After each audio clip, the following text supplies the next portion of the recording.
tough time? Wait till millions of baby boomers retire and sell their homes, flooding the market at tanking price. A new report pinpointing 6 states that will suffer the most. We're going to tell you which ones they are, as Dani Babb's going to tell you not to buy it. She is author of Finding Foreclosures.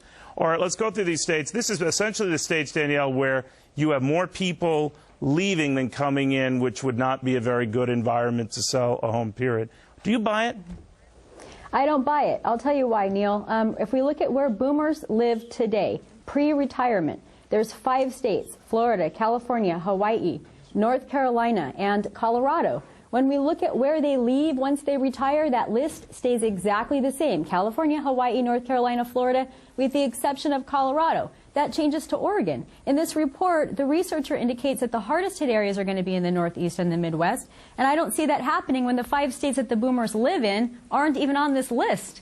All right, but I guess the view is that regardless of where you buy these 6 states, as we kind of go through them now and see where they are, there are a lot of boomers, and they are retiring, every 6 seconds one of them turns 60 or whatever, so they're going to retire fast. And they're going to want to move out of their homes into presumably something smaller. The demographic argument makes sense. You don't buy it? I don't buy it because this particular generation is the first group of retirees we've seen do a number of things. First of all, they're retiring at a later age.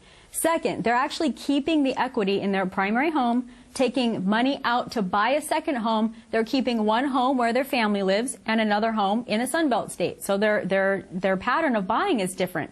Third, they're actually going to help depressed markets, the Sunbelt states, when they buy their second home. And fourth, in this report, Neil, they argue But that's assuming they can, Danielle, and that, all these reports you hear, they might not have the wherewithal. Believe me, I'm not being a pessimist about this. I agree with you. I think this report is way overdone. But it does make sense that if so many of them go and there are fewer behind them to buy the properties, that you could conceivably have more properties than people willing to buy them.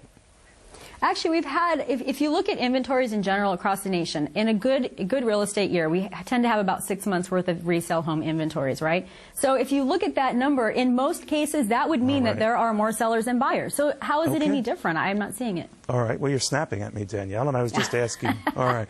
Dani Babb in Irvine, California. Thank you. Very good seeing you again. Thank you. You too. Well, American Idol squashing the competition again.